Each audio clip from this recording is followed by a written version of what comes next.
بسم اللہ الرحمن الرحیم۔ السلام علیکم پیارے بچوں، کیسے ہیں آپ لوگ؟ امید کرتی ہوں کہ سب خیریت سے ہوں گے۔ آج کا ہمارا چھٹا لیکچر ہے جس میں ہم لوگ کتاب کا باب 4 اخلاق و آداب میں سے جو ہمارا عنوان ہے حقوق العباد، والدین، اولاد، اساتذہ اور پڑوسی، اس سبق کے جو ہے اس کی میں آپ لوگوں کو اہم نکات اس سبق کے بتاؤں گی اور ریڈنگ آپ لوگ خود کریں گے، اور ساتھ ہی اس کی مشقی جو مختصر سوالات و جوابات ہیں وہ بھی کریں گے۔ آج کتاب صفحہ نمبر 71 پر آج ہیں۔ اس میں آپ لوگوں کا یہ سبق ہے حقوق العباد۔ حقوق العباد یعنی بندوں کے حقوق۔ حقوق دو طرح کے ہیں، ٹھیک ہے؟ حقوق حق کی جمع، ایک حقوق اللہ اور دوسرے حقوق العباد یعنی بندوں کے حقوق۔ آپ لوگوں کو یہاں پہ پڑھیں گے، آپ لوگوں نے اس پورے سبق کی پڑھائی کرنی ہے، ٹھیک ہے؟ صحیح اس پورے سبق کی، ٹھیک ہے؟ اس میں اب یہ جو حقوق کے حوالے سے بات ہوئی ہے، ایک حقوق العباد ہے، حقوق اللہ ہے یعنی کہ اللہ تعالیٰ کی عبادت کے حوالے سے ہے، اور دوسرے کچھ ہوتے ہیں بندوں کے حقوق، بندوں پر حقوق، ٹھیک ہے؟ اب اس میں والدین بھی ہیں، اولاد ہیں، ہر طرح سے یعنی ہمارا تعلق ہے معاشرے سے، ہمارا تعلق ہے انسان جو ہے وہ معاشرے کے بغیر کچھ بھی نہیں ہے، ٹھیک ہے؟ اور معاشرے میں پھر اس کو صرف یعنی اس کی اپنی تنہا ذات نہیں ہوتی بلکہ اس کے کافی سارے لوگوں سے اس کا واسطہ پڑتا ہے۔ تو اس طرح اگر ہم لوگ ایک دوسرے کے حقوق ادا کرتے ہیں تو معاشرے میں انتشار یعنی بگاڑ وغیرہ پیدا نہیں ہوتا۔ تو اس سلسلے میں اللہ تعالیٰ نے کچھ بندوں کے حقوق کو واجب قرار دیا ہے۔ وہ جب حقوق ادا کرتے ہیں تو اس کی وجہ سے پھر یہ معاشرتی جو بگاڑ ہے وہ پیدا نہیں ہوتی ہے۔ اس میں آپ لوگوں کو یہ ٹاپک نظر آ رہا ہے والدین کے حقوق، ٹھیک ہے؟ کہ والدین کے کچھ حقوق ہیں، کچھ ایک فرض ہوتا ہے تو ایک حق کے حوالے سے بھی، یعنی کچھ فرائض ہوتے ہیں تو کچھ حقوق ہوتے ہیں۔ تو یہاں پہ ہمارا جو ٹاپک فی الحال ہے وہ ہے والدین کے حقوق کے حوالے سے۔ تو والدین کے حقوق یہ ہیں کہ اللہ تعالیٰ نے ان کو یعنی اس دنیا میں بھیجا ہمارے والدین کے طور پر، یعنی وہ ہماری پیدائش کا بھی ذریعہ ہیں، ان کے جو ہے ہمارے اوپر بہت سارے احسانات ہیں، ٹھیک ہے؟ کہ وہ اپنی جو والدین کی محبت ہوتی ہے اولاد کے ساتھ بے لوث ہوتی ہے۔ تو اسی طرح سے جو ہے ہماری پرورش کا، ہماری تعلیم و تربیت کا وہ بہت زیادہ خیال رکھتے ہیں۔ تو اسی طرح سے کچھ ان کے بھی حقوق ہوتے ہیں جو ہمارے اوپر ہوتے ہیں، جن کو ہم نے ادا کرنا ہوتا ہے۔ تو والدین کے ساتھ حسن سلوک کے حوالے سے بھی اللہ تعالیٰ نے بہت تاکید کی ہے کہ ان کے ساتھ حسن سلوک سے پیش آنا چاہیے، ان کے ساتھ اف تک نہ کہو، والدین کے آگے ان سے اونچی آواز میں نہ بولا جائے۔ والدین پر کہ اس نے جو حقوق کے حوالے سے کافی اس میں احادیث وغیرہ بھی بیان ہوئی ہیں، واقعات بھی بیان ہوئے ہیں، وہ آپ لوگ اس کو پڑھیں گے، ٹھیک ہے؟ اور اس کے بعد آ جاتا ہے اولاد کے حقوق۔ والدین کے حقوق کی طرح سے کچھ اولاد کے بھی حقوق ہوتے ہیں، ٹھیک ہے؟ کہ اس میں یہ ہے کہ والدین کی جو ذمہ داری ہوتی ہے کہ وہ اولاد کے تمام حقوق یعنی اس کی پرورش ہے، تعلیم و تربیت ہے، اس کا خاص وہ خیال رکھیں۔ جب بچہ پیدا ہوتا ہے تو اس کی جو اس کے کان میں اذان دینا، اس کا نام رکھنا، یہ تمام جو ذمہ داری ہوتی ہے والدین پر ہوتی ہیں۔ اس کے بعد جب وہ سلسلہ آگے بڑھتا ہے تو اس کی تعلیم و تربیت کے حوالے سے پلس پھر یہ ہے کہ بچوں کے اندر کے ساتھ جو حسن سلوک ہے وہ کا جو رویہ ہے وہ یکساں ہونا چاہیے، ٹھیک ہے؟ کہ کسی کو زیادہ اور کسی کو کم نہیں ہونا چاہیے والدین میں، اور ان کو برابر کے جو ہیں وہ بیٹیوں ہیں یا بیٹے ہیں، سب کو ایک جیسے حقوق ملنے چاہیے۔ پھر اولاد کے حقوق کے حوالے سے ہے کہ صرف ان کی دین کی تعلیم مطلب جو دنیا کی تعلیم کے ساتھ ساتھ ان کی آخرت کی بھی تعلیم و تربیت کے حوالے سے بھی توجہ دینی چاہیے۔ پھر اس کے بعد ہمارا اگلا ٹاپک ہے اساتذہ کے حقوق۔ اساتذہ کے بھی حقوق ہیں کہ اللہ تعالیٰ نے ان کو معلمی کے پیشہ سے نوازا ہے کہ وہ آتے ہیں اپنے جو طلباء و طلبات ہوتی ہیں ان کو علم کی روشنی سے منور کرتے ہیں۔ تو ان کے بھی کچھ حقوق ہوتے ہیں، یعنی جو علم وہ بچوں کو دے رہے ہوتے ہیں اس سے کیا ہے کہ بچوں کو بھی ان کو اپنی زندگی میں اپنانا چاہیے۔ ان کی جو اچھی باتیں بتائی ہوئی ہوتی ہیں، جو علم ہمیں سکھاتے ہیں، اس کو ہمیں اپنی زندگی میں اپنانا چاہیے۔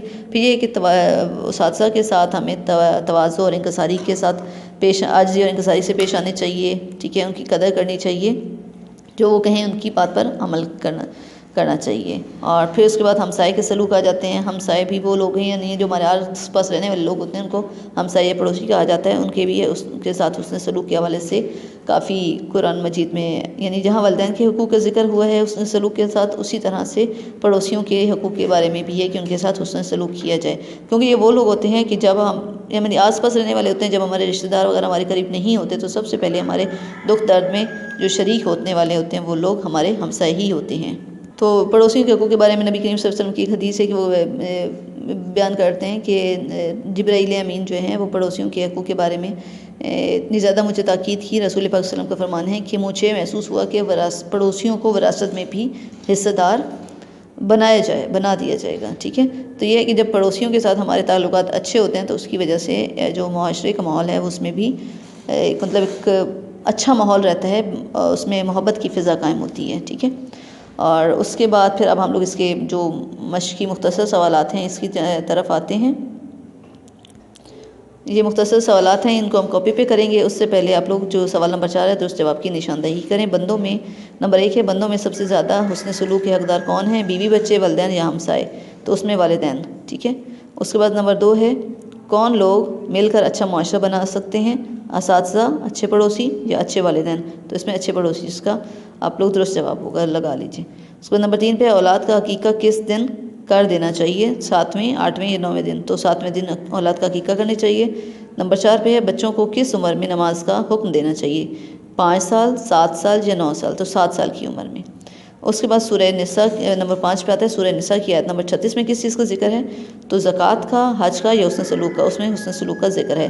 آپ لوگ بچوں، آپ لوگوں کو یہ بار بار کہا جا رہا ہے کہ آپ لوگ اس پورے سبق کی ریڈنگ ضرور کیجیے گا، بغیر اس کے آپ لوگوں کو کچھ اندازہ نہیں ہوگا، ٹھیک ہے جی۔ اب آپ لوگ کاپی کے کام کی طرف آ جائیں۔ اس میں آپ لوگ ہمیشہ کی طرح اوپر سبق کا یعنی اوپر تاریخ لکھیں گے، جماعت کا کام دن لکھیں گے، پھر اصلاح کا کالم یہ جو بناتے ہیں حاشیہ وغیرہ وہ لگائیں گے، سبق کا عنوان، سبق کا نام، سب کچھ یہ لکھیں گے۔ اور سبق کا عنوان ہے حقوق العباد، مختصر سوالات ہیں، سوالات کے مختصر جوابات لکھیے۔ اس میں سوال نمبر 1 ہے، اولاد کے 3 حقوق بیان کیجیے۔ تو اس میں جواب ہے، اولاد کے حقوق درج ذیل ہیں۔ نمبر 1، اولاد کے حقوق میں پہلا حق یہ ہے کہ ان کی پیدائش پر خوشی کا اظہار کیا جائے، اللہ کا شکر ادا کیا جائے، ان کے کان میں اذان دی جائے، اچھا نام رکھا جائے، ٹھیک ہے، ان کا پہلا حق۔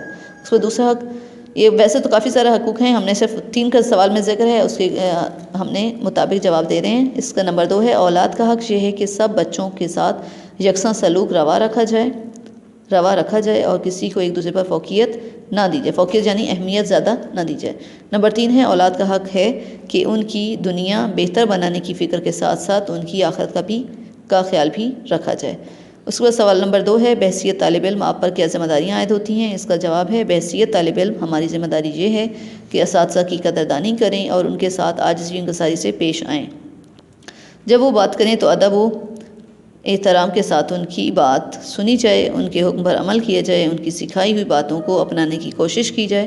اساتذہ کے ساتھ مہذبانہ انداز میں گفتگو کرنی چاہیے اور انہیں سلام کرنے میں پہل کرنی چاہیے۔ اس کے بعد سوال نمبر ہمارا آتا ہے 3، اسلام نے ہمسایوں کے حقوق کو اتنی اہمیت کیوں دی ہے؟ تو اس کا جواب ہوگا، اس کا جواب ہے، ہمسایوں کے حقوق اس لیے زیادہ ہیں کہ زندگی میں بعض مواقع ایسے بھی آتے ہیں جب ہمسائے رشتہ داروں سے بڑھ کر مددگار ثابت ہوتے ہیں، اور مشکل و پریشانی کے وقت میں رشتہ داروں سے پہلے ہمسائے آپ کے پاس موجود ہوتے ہیں، ٹھیک ہے۔ رسول اکرم صلی اللہ علیہ وآلہ وسلم کا فرمان ہے، جو اللہ اور یوم آخرت پر ایمان رکھتا ہے اسے چاہیے کہ وہ پڑوسیوں کے ساتھ احسان کا معاملہ کرے۔ جی بچوں، ہمارا یہ آج کا جو 6واں لیکچر ہے وہ یہاں پہ ختم ہوتا ہے۔ آپ لوگ یہ تمام کام اپنی کاپی کے اوپر، جو کتاب کا کام ہے اس کو کتاب پر کر لیں، اور یہ کام بہت ہی صاف ستھرے انداز میں کاپی پر ہونا چاہیے۔ کوشش کریں کہ غلطیاں وغیرہ نہ ہوں۔ اپنا خیال رکھیے گا۔ اللہ حافظ۔